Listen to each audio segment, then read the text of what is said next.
Students, today we are going to discuss your worksheet number 57 जो कि class 9वीं के लिए साइंस हिंदी मीडियम 18 नवंबर। आज की वर्कशीट में हम गुरुत्वाकर्षण बल के बारे में ही पढ़ रहे हैं कि गुरुत्वाकर्षण बल कैसे जो है किसी की गति या किसी वस्तु की गति के ऊपर प्रभाव डालता है। तो यहाँ पे ज्ञान जो है से उसकी दीदी एक क्वेश्चन पूछ रही है कि अगर निर्वात में दो समान आकार की बॉल है, एक लोहे की और एक प्लास्टिक की, और उनको हमने एक ही ऊंचाई से गिराया तो कौन सी गेंद धरती पर पहले गिरेगी। ठीक है, निर्वात का मतलब होता है जहाँ पर हवा नहीं होती।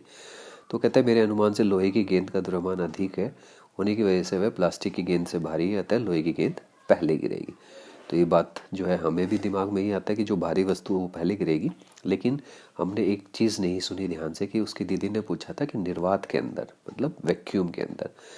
तो अभी तक हमने पढ़ा कि पृथ्वी प्रत्येक वस्तु के ऊपर गुरुत्वाकर्षण बल से अपनी ओर खींच रही है, जिसको कि हमने गुरुत्वीय त्वरण स्मॉल जी कहा गया है। और जो गुरुत्वीय त्वरण होता है वह वस्तु के द्रव्यमान पर निर्भर नहीं करता है। ये आपको बिल्कुल ध्यान रखना है कि गुरुत्वीय त्वरण वस्तु के द्रव्यमान पर निर्भर नहीं करता है। और निर्वात के अंदर दोनों गेंदें ही नहीं बल्कि कोई भी वस्तुएं समान आकार की हमेशा एक ही गति से गिरेंगी। तो इसलिए जो है ये ध्यान रखना है हमें। यदि यही प्रक्रिया एक सामान्य अवस्था में की जाती कि एक पंख और एक पत्थर ले लिया, तो हमें पता है कि पत्थर का टुकड़ा पृथ्वी के ऊपर जल्दी आके गिरेगा, क्योंकि पंख को जो है वायु का प्रतिरोध झेलना पड़ता है। आप कागज की हवाई जहाज बनाते हैं तो वो वायु के प्रतिरोध के कारण ही उड़ पाती है, जबकि पत्थर के ऊपर प्रतिरोध कम लगता है क्योंकि उसका द्रव्यमान अधिक है। लेकिन निर्वात के अंदर जो है ये चीज़ें काम नहीं करती हैं, क्योंकि वायु है नहीं तो वायु का प्रतिरोध भी नहीं होगा। तो इसलिए जो है दोनों वस्तु मुक्त पतन में एक ही दर के साथ नीचे गिरेंगी। धरती के निकट की दूरी को हम धरती की त्रिज्या के बराबर ही ले सकते हैं। पिछले में हमने देखा था कि हम उसके जो है त्रिज्या के हिसाब से जी में क्या मान निकाला था, तो आर की वैल्यू ले रहे थे। इसलिए जी को भी धरती के निकट एक स्थिर माना गया है। इसी कारण धरती पर गिरने वाली वस्तुओं के लिए हम गति के समीकरणों में ए की जगह जी लिख देते हैं, और वहाँ पर हम जी की वैल्यू 9.8 ले लेते हैं। जैसे v is equal to u plus a t होता था तो हमने ए की जगह जी लिख दिया।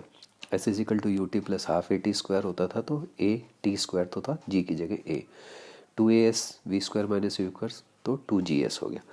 दूसरी चीज़ हमें ये ध्यान रखनी है कि जब भी कोई वस्तु पृथ्वी से विपरीत दिशा में जाएगी तो गुरुत्वाकर्षण बल जो है उसके ऊपर ऋणात्मक होगा, और जब वो पृथ्वी की तरफ आएगी तो धनात्मक होगा। तो प्लस जी और माइनस जी आपको ध्यान में रखना है।